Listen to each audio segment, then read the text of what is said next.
साईं वेही चवंदे अॼु एतिरी घणी थी वई सुभाणे खाधी खणी आए यार अॼु डोड़ा चढ़ी पिया आहिनि कोदड़ हणी डोड़ा चढ़ी पिया आहिनि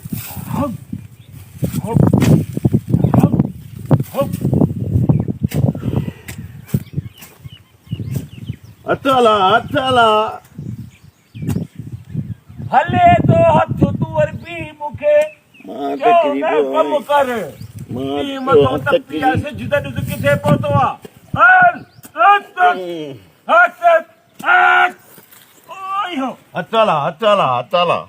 हां तू बैठो मां थकिजी पियो आहे न साह पटण ॾे जवान त केॾो हुई का त ॿुध ई दांत वारा फुकट था हलनि छो छा कयां